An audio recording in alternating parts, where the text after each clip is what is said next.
ایسے ایسے لوگ اللہ تعالیٰ نے میری امت میں پیدا کیے۔ اب یہ واقعہ تو آپ نے سنے کہ سرکار نے اپنی اسوہ حسنہ کے بارے میں فرما دیا کہ تم اگر قرآن میں نہیں پاتے ہو، میری سنت میں نہیں پاتے ہو، تو پھر فیصلہ ان دونوں کی روشنی میں کرنا، یعنی بہرکیف میری ہی سیرت کی روشنی میں فیصلہ کرنا۔ اب یہ بات ہے کہ رسول کریم صلی اللہ علیہ وسلم خود اپنی سیرت کے بارے میں گواہی دے رہے ہیں کہ میری سیرت عالمگیر ہے، میری سیرت دائمی نمونہ حیات ہے۔ قرآن کریم تمہارے لیے دائمی نمونہ حیات ہے۔ قرآن کریم کے اندر عالمگیریت ہے، ویسے میری سیرت کے اندر عالمگیریت ہے، ویسے دائمی طور پر میری سیرت بھی ہے۔ اب اس کی سند بھی چاہیے، تاریخیت چاہیے، بغیر اس کی تاریخیت کے ہم اسے بھی نہیں قبول کریں گے۔ یہ جو واقعہ ہے حضرت معاذ بن جبل رضی اللہ تعالیٰ عنہ کا، اب اس کی بھی تاریخیت چاہیے نا، پہلی شرط پر چل رہے ہیں۔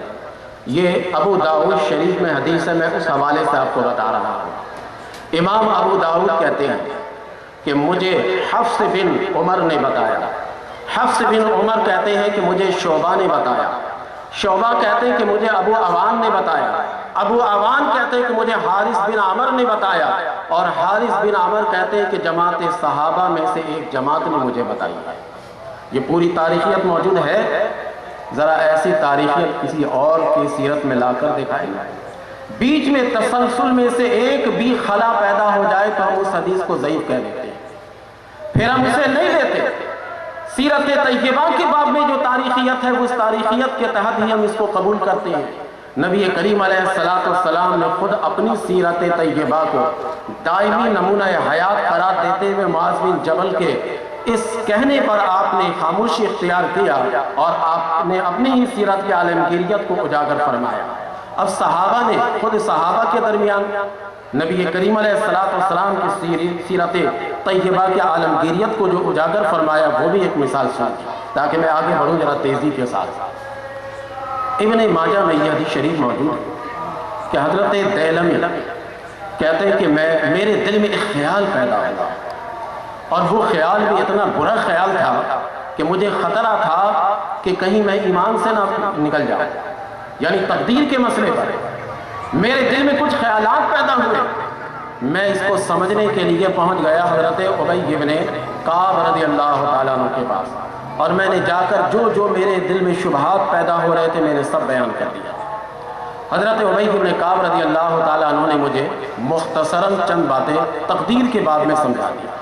فرمایا کہ اے دیلمی، یہ یاد رکھنا کہ اگر اللہ تبارک و تعالیٰ تمام اہل زمین پر عذاب کرے، اگر اللہ تعالیٰ تمام اہل آسمان والوں پر عذاب کرے تو تب بھی اللہ تبارک و تعالیٰ ظالم نہیں کہلائے گا، یہ اس کا حق ہے۔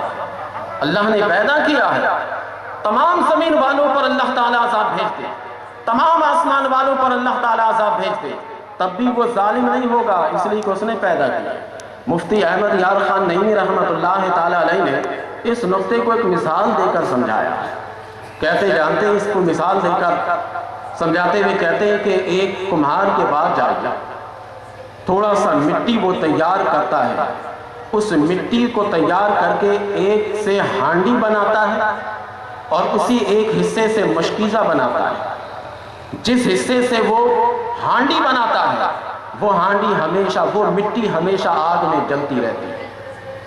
جس مٹی کے حصے سے انہوں نے ہانڈی بنا کر پتیلی کی شکل میں اس کو چولہا پر چڑھاتے، ہمیشہ وہ مٹی آگ میں جلتی رہتی ہے، اور جس سے مشکیزہ بنایا تھا وہ مشکیزہ ہمیشہ تر و تازہ رہتا ہے، ہمیشہ اس میں پانی ڈالتے ہیں۔ اب یہ بتا دے کہ دیکھنے والا کوئی یہ کہہ سکتا کہ کمہار ظالم ہے، ایک کو جلا رہا ہے اور ایک کو تر کر رہا ہے؟ نہیں کہہ سکتے۔ کمہار اس مٹی کا مالک ہے، وہ چاہے ہانڈی بنا کر ہانڈی کو جلائے، چاہے وہ مشکیزہ بنا کر مشکیزہ کو تر رکھے، یہ کمہار کی ملکیت ہے۔ یہ چھوٹی سی ملکیت جو مجازی ملکیت ہے اسے آپ ظالم نہیں کہہ سکتے، تو رب کریم تو حقیقی مالک ہے، وہ جسے چاہے جہنم کی آگ میں جلا دے، غیر ظالم ہوگا۔ تو حضرت ابی بن کعب نے یہ پہلی بات سمجھا دی۔ دوسری بات ان کو یہ سمجھائی کہ دیکھو، جو چیز تمہیں ملنے والی ہے وہ چیز تمہیں مل کر رہے گی، اور جو چیز اللہ تبارک و تعالیٰ تمہیں نہیں دے گا، تم اگر لاکھ کوشش کر لو وہ چیز تمہیں نہیں ملے گی۔ اس کے بعد آپ نے فرمایا کہ اگر یہ عقیدہ تمہارا نہ ہو تو یاد رکھنا احد پہاڑ جتنا بھی سونا تمہارے پاس ہو اور اسے اللہ کے راستے میں خیرات کرو گے تو اللہ تبارک و تعالیٰ اسے قبول نہیں کرے گا۔ یہ بتانے کے بعد آپ نے فرمایا کہ دیکھو میں نے جو اپنے رسول سے سنا تھا، رسول کریم صلی اللہ علیہ وسلم کی قولی سیرت ہے یہ، میں نے اپنے رسول سے جو کچھ سنا تھا وہ میں نے تمہیں بتا دیا۔ اب ایسا کرو کہ تم میرے بھائی عبداللہ ابن مسعود کے پاس چلے جاؤ، ان سے بھی پوچھ لو۔ یہ وہاں بھی گئے، ان سے بھی سارا واقعہ کہہ سنایا، انہوں نے بھی بیائی نہیں یہی کچھ سمجھایا۔ اس کے بعد انہوں نے کہا کہ دیکھو مجھ تک جو باتیں رسول کریم صلی اللہ علیہ وسلم سے پہنچی تھی وہ میں نے تمہیں بتا دی۔ ایسا کرو یہی بات سننے کے لیے میرے بھائی زید بن ثابت کے پاس چلے جاؤ۔ دیکھیے صحابہ کے اندر کیا عاجزی ہے، کیا بڑا پن ہے کہ ایک مسئلہ بتانے کے بعد اپنے آپ کو چھوٹا دکھا کر کہتے ہیں میرے بڑے سے پوچھ نہیں جاتا۔ وہ بتانے کے بعد کہتے جاؤ میرے بڑے سے پوچھ لو۔ ہر صحابی دوسرے صحابی کے مقابلے میں کم تر اپنے آپ کو سمجھ رہے ہیں اور دوسرے صحابی کو بڑا سمجھ رہے ہیں، یہی تو بڑا پن ہے۔ مجھ سے کوئی ایک مسئلہ پوچھ لے اور میں وہ مسئلہ بتا دوں اور وہی مسئلہ پوچھنے کے لیے اگر وہ دوسرے مفتی کے پاس جائے گا تو مجھے بڑا غصہ آ جائے گا۔ کیا مجھ پر اعتماد نہیں تھا، مجھ پر یقین نہیں تھا کہ میرے بتائے ہوئے مسئلے کو پھر یہ دوسرے سے پوچھنے کے لیے گئے؟ غصہ آتا ہے نا۔ یہ ہمارے اندر اعلیٰ ظرفی نہیں ہے جو صحابہ کے اندر ہے۔ انہوں نے کہا کہ چاہیے آپ زید بن ثابت رضی اللہ تعالیٰ عنہ سے بھی پوچھ لیجیے۔ یہ وہاں چلے گئے، انہوں نے بھی بے نہیں یہی کچھ سب کچھ بتایا جو آگے انہوں نے بتایا، یعنی تینوں صحابی نے ایک ہی بات بتائی۔ رسول کریم صلی اللہ علیہ وسلم کی سیرت کی تاریخیت ذرا ملاحظہ کیجیے۔ یہ واقعہ صحابہ کے دور میں ہوا ہے، صحابہ اکرام رضوان اللہ تعالی علیہم اجمعین یہ واقعہ رسول کریم صلی اللہ علیہ وسلم کی سیرت کے واقعہ کو بتا رہے ہیں۔ اب اس کی تاریخیت کیا ہے؟ اگر اس کی تاریخیت میں بھی ذرہ برابر بھی اگر خلا ہو پھر ہم اس واقعہ کو بھی نہیں مانیں گے۔ جب تک کہ تسلسل نہ ہو، جب تک کہ تواتر نہ ہو، ہم اس واقعہ کو بھی نہیں مانیں گے۔ امام ابن ماجہ سے پوچھا جائے کہ آپ اس واقعہ کو بیان کر رہے ہیں، اس کی تاریخی حیثیت کیا ہے؟ تو امام ابن ماجہ کہتے ہیں کہ مجھے علی بن محمد نے بتایا۔ علی بن محمد کہتے ہیں کہ مجھے اسحاق بن سلیمان نے بتایا۔ اسحاق بن سلیمان کہتے ہیں کہ مجھے ابو سنان نے بتایا۔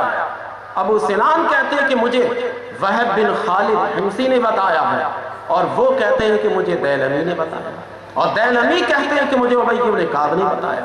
دیکھیں یہ تسلسل ہے۔ اب یہ تین مثالیں سمجھنے کے بعد ذرا سا مذہب یہودیت کا مطالعہ کیجیے۔ حضرت موسیٰ علیہ السلام کے ماننے کا یہ دعویٰ کرتے ہیں۔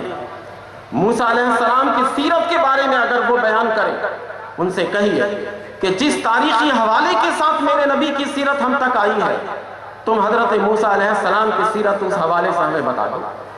کیا تمہارے اندر یہ سند موجود ہے؟ یہ تاریخی حیثیت تمہارے اندر ہے؟ حضرت موسیٰ علیہ السلام کی کردار کو تم بتاتے ہو، اس کردار کے بتانے میں وہ تاریخیت بتاؤ جو ہمارے نبی کی تاریخ اس میں سیرت میں ہے۔ یقین جانیے کبھی بھی یہودی نہیں بتا سکتے۔ عیسائیوں کے پاس جائیے، تم کلیساؤں میں دعوت دیتے ہو، عیسیٰ علیہ السلام کے پیغام کو عام کرنا چاہتے ہو، عیسیٰ علیہ السلام تک تم جو بات پہنچاتے ہو اس کی تاریخیت بتا دو۔ جس طرح ہم اپنے نبی کے بات پر پوری تاریخ پیش کرتے ہیں، پوری سندیں پیش کرتے ہیں، ویسے تم عیسیٰ علیہ السلام کے